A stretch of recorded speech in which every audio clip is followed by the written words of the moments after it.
Assalamualaikum warahmatullahi wabarakatuh. Setiap perkara dinilai berdasarkan tujuan dan niat. Pengenalan. Niat bermaksud suatu lintasan dalam hati untuk melaksanakan suatu perkara. Niat menurut bahasa adalah mengarah diri kepada sesuatu perbuatan.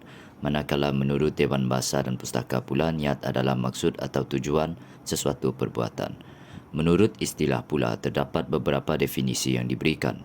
Berkata Imam Al-Nawawi, niat adalah keazaman, tekad di dalam hati di atas setiap perkara yang fardu dan selain daripadanya wajib. Oleh itu, niat merupakan perkara yang penting kerana ia akan menentukan hala tuju perbuatan kita, kerana niat tidak dapat dipisahkan daripada setiap perbuatan kita.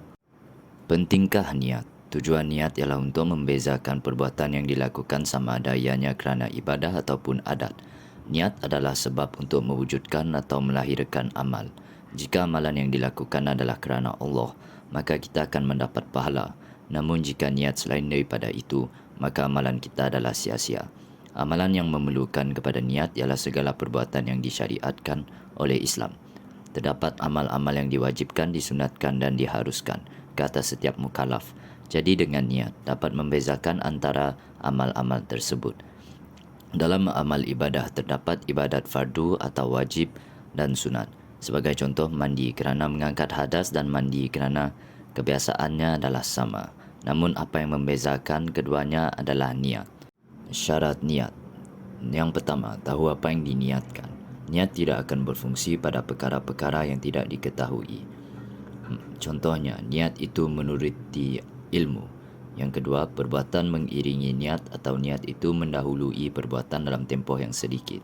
Contohnya, asalnya adalah beriringan niat bagi perbuatan atau mendahului niat atau perbuatan dalam tempoh yang seketika. Yang ketiga, niat tidak disertai dengan perasaan berbelah bahagi, melainkan jika niat itu disokong dengan sesuatu asas yang muntabar di sisi syarak, maka ketika itu perasaan berbelah bahagi tidak memberi kesan. Contohnya, niat tidak sah jika disertai dengan perasaan berbelah bahagi. Yang keempat, niat tidak didahului paksaan. Ini kerana niat adalah kehendak dan tujuan yang menuntut pilihan dan menafikan paksaan. Contohnya, paksaan menggugurkan kesan perbuatan maupun perkataan. Yang kelima, niat berterusan pada kedudukannya tanpa ada pemutus atau pembatalnya dengan sesuatu niat lain yang bertentangan dengan niat asal. Sesiapa yang pada pagi hari Ramadan berazam untuk berbuka puasa, maka batal puasanya pada hari tersebut, sekalipun dia tidak makan dan minum.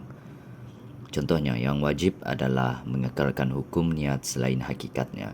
Yang keenam, perkara yang diniatkan mestilah perkara yang mungkin diniatkan.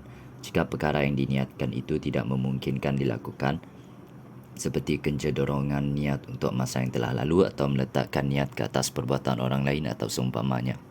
Contohnya, tiada niat pada perkara yang niat itu padanya terhalang. Daripada Umar bin Al-Khattab radhiyallahu anhu, aku mendengar Nabi SAW bersabda, sesungguhnya setiap amalan itu bergantung pada niat. Riwayat Al-Bukhari. Kesimpulannya, niat merupakan asas atau kayu ukur bagi sesuatu amalan yang dilakukan, dan niat itu perlulah diniatkan hanya kepada Allah Subhanahu Wa Taala. Tambahan pula, niat akan menentukan sesuatu amalan itu diterima atau ditolak oleh Allah Subhanahu Wa Taala.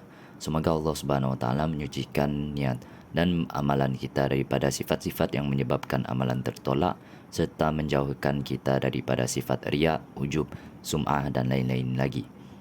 Ketahuilah, dalam diri manusia ada seketol daging.